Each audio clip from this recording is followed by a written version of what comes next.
poor because of the Zud, for example. And that came on a previous set of disasters as well, as I understand. And similarly, in the urban areas, people are coming to urban areas, and you can see it all around Ulaanbaatar, the Gare townships that are coming up. But there are no jobs for people. So job creation has to be a very important part of the equation as well. And there is no other way to reduce poverty other than through more job creation and better agriculture sector. The last thing is that I think the social protection programs, social assistance programs are also very important. And there isn't enough of that in Mongolia. And what there is not really targeted at the poor people. You have this generalized handing out of money, cash payouts.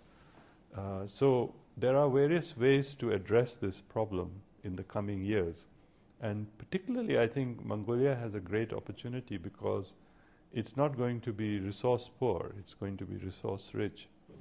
And it has to make sure that this resource boom doesn't become a resource curse. We have seen many countries that had mining boom and oil boom, but very few countries where it was transferred properly to people. But there are good examples that Mongolia can look at, and we are certainly going to spend time on that issue with the government as well.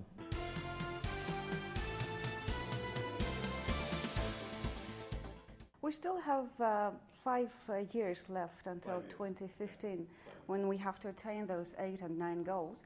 But that summit that is going to be hosted by the Secretary General in September gives an opportunity to the governments to really look back into their own experiences and also to share the experiences learned in the course of the past 10 years in achieving those 9 goals. What would be your advice for Mongolia to look at? What country's example or best practice in reducing poverty? Because throughout Asia, there were made certain progresses in this field too. No, actually, UNDP has just finished exactly this assessment. This assessment of what has worked. We focus not on what has not worked, we focus only on what has worked. And the report is now available. Within our region, of course, you have very interesting examples. You would be surprised to hear that the country, two landlocked countries or 3 landlocked countries, Laos, Nepal, and Bhutan, and particularly Nepal and Bhutan, are likely to achieve all of their Millennium Development Goals. Yeah, and for a variety of reasons. So you have, even among very poor countries, these are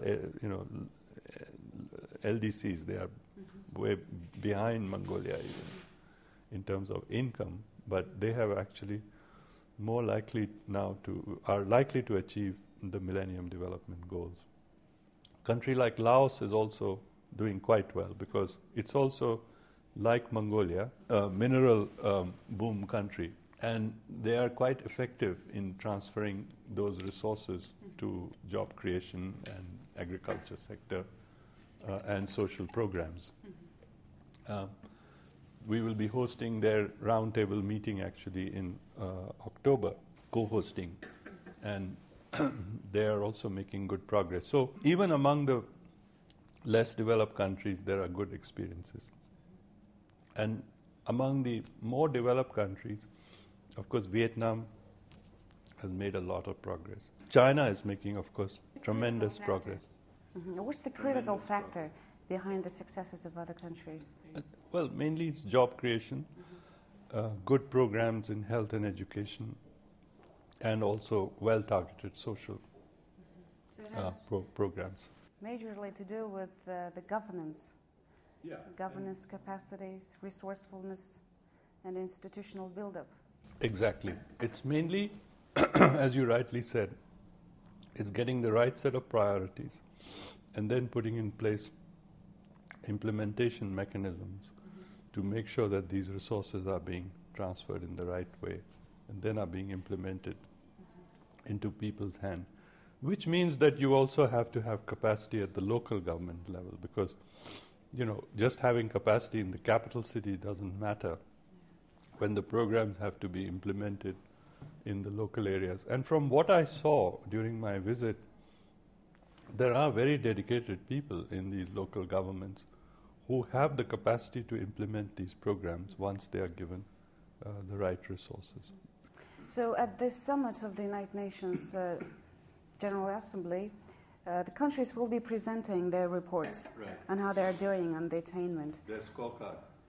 And what will be the follow-up of the summit? Well, I think what is important is a reformation by the political leaders. Because you see, these MDGs were signed in 2000 by a set of political leaders then. You have now, in most countries, a new set of political leaders. So I think the idea of the Secretary General is to get a reaffirmation towards, for the last 5 years, to meet the goals by the political leadership, as well as you said, to look at what has worked, why has it worked, and how in those countries where things are not yet fully there, how we can all collectively, at the national level, at the regional level, at the international level, support the effort to get there. The burden of the governments to deal with the poverty, to mitigate the poverty, is now being further exacerbated by the challenges, natural challenges posed by the climate change. I believe that Mongolia and the United Nations do still have a lot of opportunities to cooperate in climate change issues, because the UN has been a leader in the climate change, in addressing climate change. No, absolutely. I mean, I think the biggest challenge we face is the issue of climate change. It's having particularly likely to have more severe effects in continental landlocked countries, also like Mongolia. It's not just a small island issue. It's not just an issue for the mountain countries, which are facing their own problems. It's not an issue just for the low-lying coastal areas. It has huge implications for a major landlocked country like Mongolia, because the extremes of weather that are already Mongolia faces are likely to become even worse. Then there is the issue of land degradation, desertification, issues on water, issues on brown dust that supposedly emanates from Mongolia and hits other countries. So it's an issue in which inter-country collaboration is regional collaboration, international collaboration is absolutely vital. It's an issue which requires resources, it requires technologies and sharing of technologies. It requires really finding a new path for development. And for this, it's uncharted. Therefore, everybody has to help each other. And the United Nations is the ultimate international body that has to bring everybody together to make this planet face this challenge. So for Mongolia, it's absolutely critical that UN collaborate with Mongolia. And Mongolia plays its role as member of the United Nations. And I understand that the main focus of the United Nations Development Assistance Framework